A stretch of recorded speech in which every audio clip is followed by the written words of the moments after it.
ስለምን ተጠላ በሲታጨድ ግን በጣም ከባድ ክፋት የሚገለጥበት አመጽ የሚሰራበት አይነት ስብስብ ነው። ጥላቻ ያለበት ክፋት ያለበት ሰዎችን ማጥቃት ህብረት መልካም ነገር የሚፈልቅበት። እዚህ ወገኖች በዮሴፍ ህይወት ውስጥ ብዙ ነገር እንማራለን።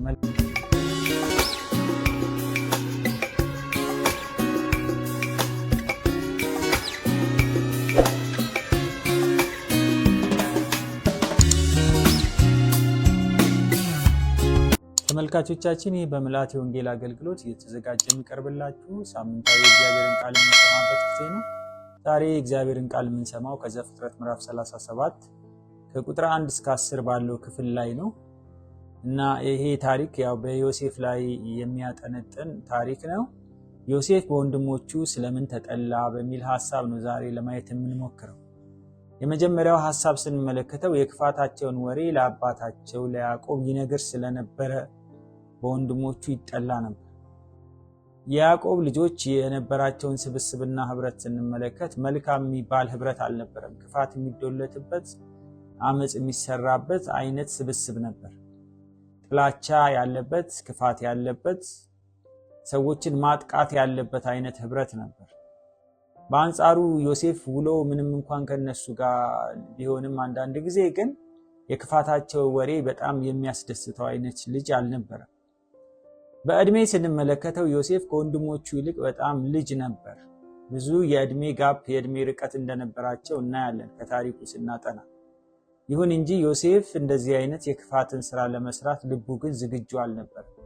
ምንም እንኳን በእድሜ ጨቅላ ቢሆንም ብዙ ያለማስተዋል የማይችልበት አይነት እድሜ ቢሆንም እድሜው ግን ከሱ በእድሜ የተሻሉና ብዙ ነገሮችን መለየት ይችላሉ፣ ክፋትና ደግነትን መለየት ይችላሉ የሚባሉት ወንድሞቹ ይልቅ ዮሴፍ የተሻለ ስብዕና ነበረው።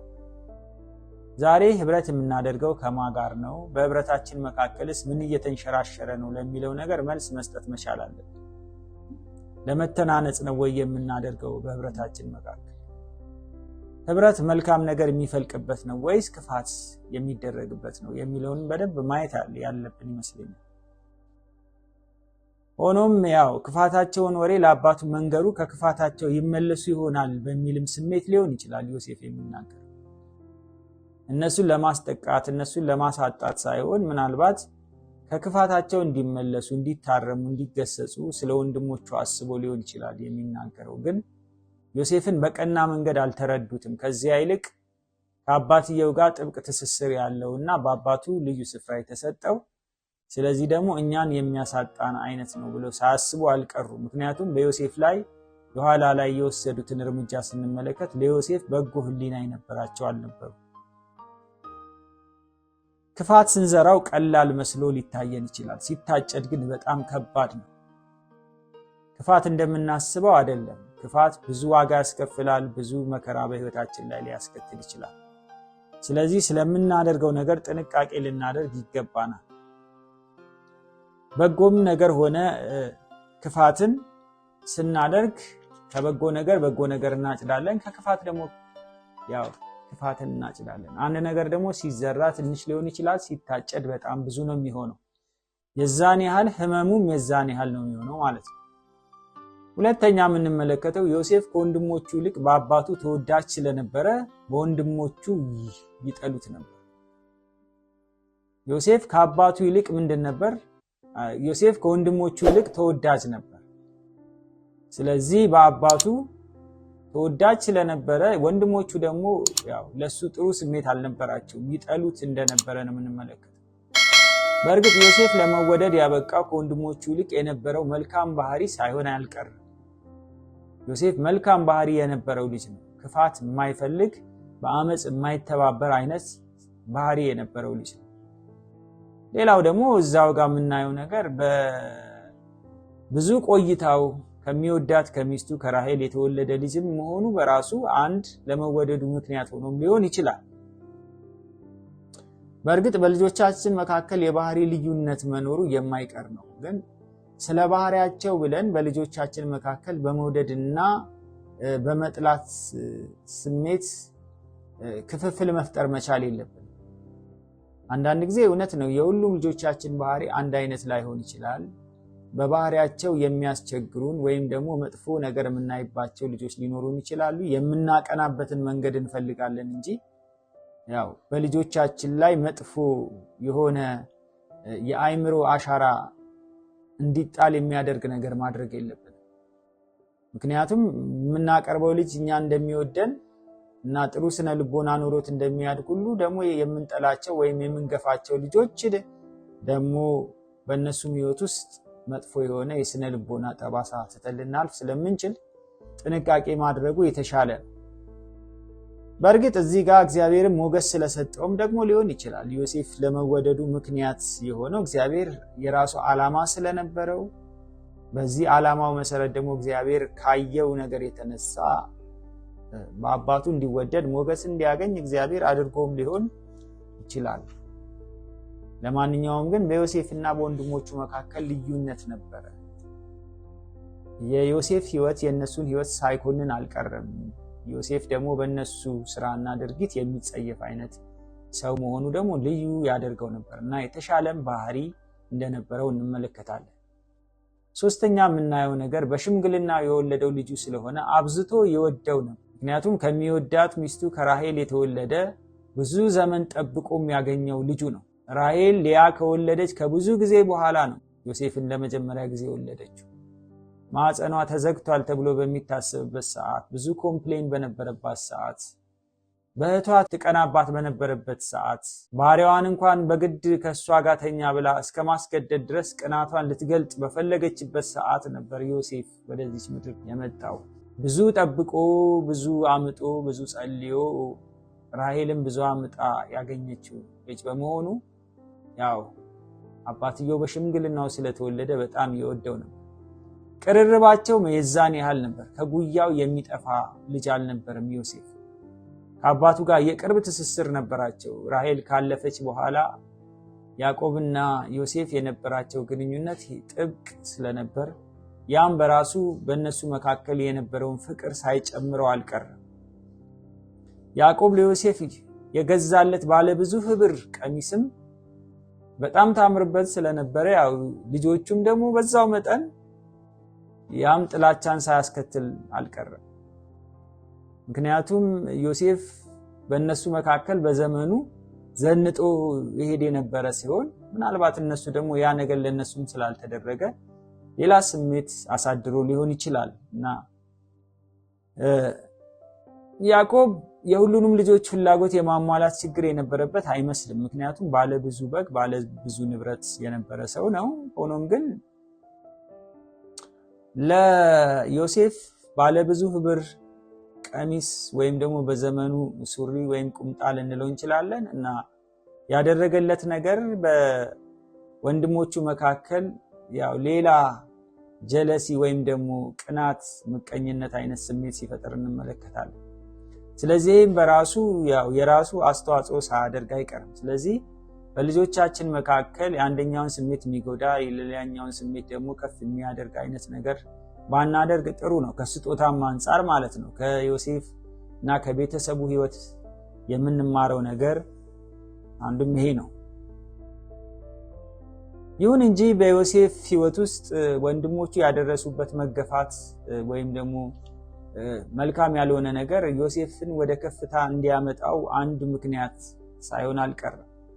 እግዚአብሔር ሲጠቀምበት ነው የምናየው። አንዳንድ ጊዜ ሰዎች ይገፋሉ፣ በኋላ ግን እነዛ ሰዎች ከፍታ ማማ ላይ ሲወጡ ደግሞ እናገኛቸዋለን። ስለዚህ ለሰዎች ስነ ልቦና መጠንቀቅ በጣም ጥሩ ነው። ምክንያቱም ነገ እነዛ ሰዎች የት እንደሚደርሱ አናውቅም። ያ ደግሞ የእነሱም ከፍታ ለእኛ ጠቃሚም ሊሆን ይችላል። ዮሴፍ ምን አይነት ጠቃሚ ሰው እንደሆነ በኋላ በመከራውና በችግሩ ጊዜ በረሃቡ ጊዜ የሰበሰባቸው ያስጠለላቸው እግዚአብሔር ተስፋ የገባለት ዮሴፍ ነው። ስለዚህ ያው ሁሉንም ነገር በአግባቡ ማድረግ ጥሩ ነው።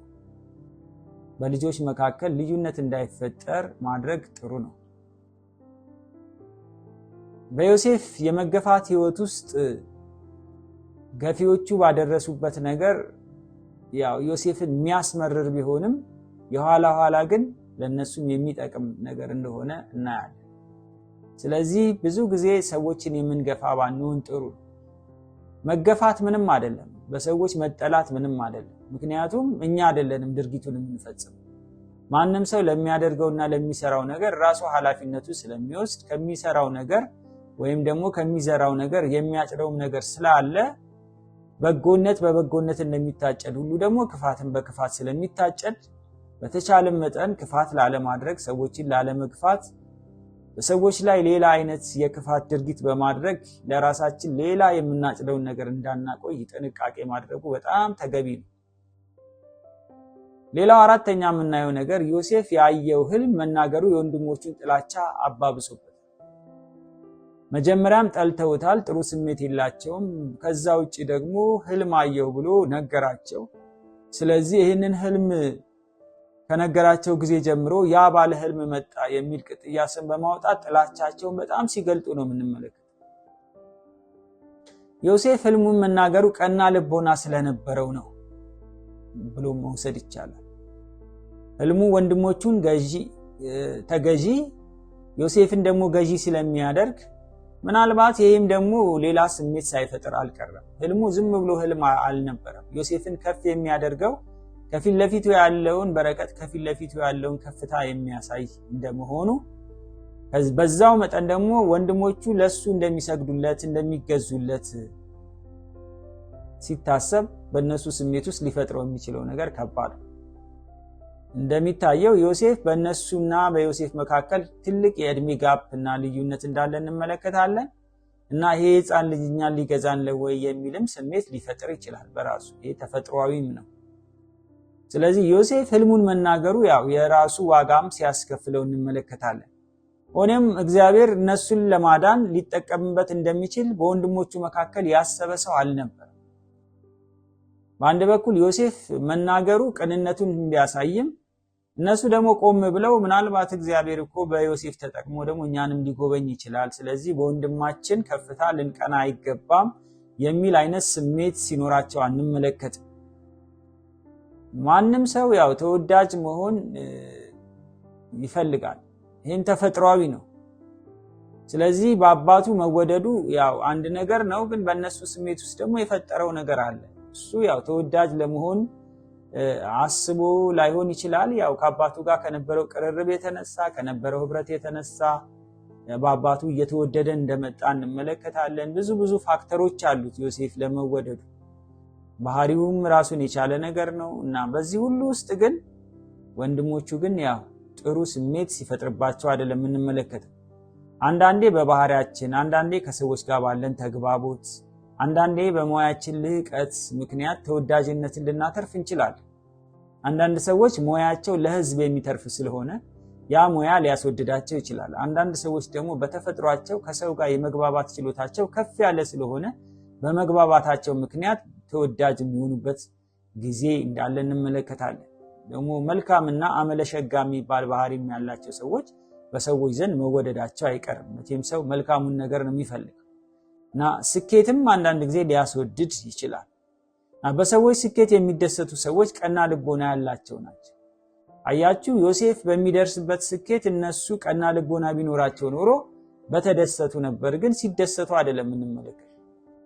ወገኖቼ በሰዎች ስኬት በሰዎች የሆነ በጎ ነገር መሆን ልንደሰት ይገባናል እንጂ ልንቀና አይገባንም። ወይም ደግሞ ያንን በጎ ነገር ለማጥፋት ኤክስትራ ማይል የሆነ ነገር መሄድ እንደሌለብን ነው የምንማረው። ስለዚህ በሰው ስኬት መደሰት አለብን። ብዙ ጊዜ በሰው ሐዘን ማዘን አንቸገረም፣ በሰው ስኬት ግን ለመደሰት እንቸገራለን። አንዳንዴ በስኬታቸው በመቅናት ያለ ስማቸው ስም የምንሰጥበት ጊዜ አለ። ሆኖም እኛን ዋጋ ያስከፍላል ይሄ ድርጊት ማለት ነው። ስለዚህ ጥንቃቄ ማድረግ አለብን። ሰው ሲሳካለት እንኳን ተሳካለት፣ የሱ መሳካት የኛን መሳካት እስካልገደበ ድረስ፣ እኛን ረጋግጦ ያ ሰው እስካልሄደ ድረስ በሰዎች ስኬት ላይ ልንቀና ሌላ ስሜትም ልናሳድር አይገባል። ሌላው አምስተኛ የምናየው ነገር አባቱ ያዕቆብ በልጁ ስኬት ትንሽም ቢሆን ስሜቱ ቀየር ሳይል አይቀርም። ምክንያቱም አንደኛውን ህልም ሲነግረው የጨረቃና ፀሐይ ሲሰግዱልኝ አየሁ እያለ ሲናገር እኔና እናትህ ለአንተ ልንሰግድ ነው ወይ የሚል ነገር ሲናገር እንመለከታለን። ሆኖም ግን አባትየው አባት ስለሆነ ያለፈ የጥላቻ ወይም ደግሞ ያለፈ ቅናት ስሜት ውስጥ ሲገባ አንመለከትም። ይልቁንም ደግሞ እግዚአብሔር የተናገረውን ነገር በዮሴፍ ሕይወት ውስጥ የሚሆነውን ነገር በልቡ ይጠብቀው እንደነበር መጽሐፍ ቅዱስ ይነግረናል። እና ሰው ሁሉ ገዢ ቢሆን ደስ ይለዋል። ነገር ግን እግዚአብሔር ለገዢነት የሚያዘጋጃቸው ሰዎች በጣም ጥቂት ሰዎች ናቸው። ስለዚህ እግዚአብሔር ያደለው ሰው፣ እግዚአብሔር የጠራው ሰው ነበር ዮሴፍ። እና በዮሴፍ ሕይወት ውስጥ ግን የሚሆነው ነገር ደግሞ ለሱ ብቻ ሳይሆን ለአባቱ፣ ለሱ ብቻ ሳይሆን ለወንድሞቹም ጭምር እንደነበረ ታሪኩን እናውቃለን። ስለዚህ ዮሴፍ ወንድሞቹ ምንም እንኳን ቢጠሉት፣ እግዚአብሔር ግን ለክፉ ቀን ያዘጋጀው ያዕቆብና ወንድሞቹን ብቻ ሳይሆን ዓለምን እንኳን እግዚአብሔር ለመታደግ ከዛ ከክፉ ቀን ለመታደግ እግዚአብሔር ያዘጋጀው ሰው ነበር ዮሴፍ። ስለዚህ ከእግዚአብሔር የሆኑ ራእዮች ይዘልቃሉ፣ ካልሆኑ ይጨነግፋሉ። ስለዚህ ፍጻሜያቸውን በልብ መጠበቅ በጣም አስፈላጊ እንደሆነ ከዚህ ክፍል ደግሞ እንማራለን። እግዚአብሔር የሰጠው ራእይ ምንም እንኳን ጊዜ ሊወስድ ቢችልም መፈጸሙ አይቀርም። ስለዚህ በዮሴፍ ሕይወት ውስጥ እግዚአብሔር የሰጠውን ራእይ ወደ ፍጻሜ ሲያመጣ እንመለከታለን። ወንድሞቹ ቀኑበት፣ ገፉት፣ የተለያየ ነገር ቢያደርሱበትም ግን እግዚአብሔር ሐሳቡን ከመፈጸም የሚከለክለው ነገር እንዳልነበረ ነው የምናየው። በእርግጥ ዮሴፍ ህልሙን መናገሩ እንዲጠላ ቢያደርገውም የኋላ ኋላ ግን አባቱና ወንድሞቹ የእግዚአብሔርን ስራ እንዲያስተውሉ እድልም የሰጠንም። በአንድ በኩል የሚታይ ነገር ሁሉ አይነገርም ልንል እንችላለን። በሌላ በኩል ደግሞ አንዳንዴ መነገሩ ቀድሞ ሲፈጸም ሰዎቹም ያንን ነገር የሰሙ ሰዎች ከእግዚአብሔር እንደሆነ እንዲቀበሉ ሊያደርጋቸው ይችላል። ዮሴፍ መናገሩ ትክክል አይደለም በሚለው ነው ብዙ ሰው የሚስማማው። ግን ደግሞ ባይናገር ኖሮ እግዚአብሔር ይህን ነገር አደረገው ሰራው ብለው እነሱ ለማለት ይቸገሩ ነው። አሁን ግን እግዚአብሔር በሱ ህይወት እንደሰራ እንዲያዩም እንዲያስተውሉም አድርጓል። ስለዚህ ወገኖቼ ከዮሴፍ ህይወት ውስጥ ብዙ ነገር እንማራለን። መልካም ባህሪ፣ መልካም ስብዕና፣ ከክፋት መራቅ፣ ብዙ ነገር። ስለዚህ የሱን ባህሪ እንድንላበስ እግዚአብሔር በጸጋው ይርዳል።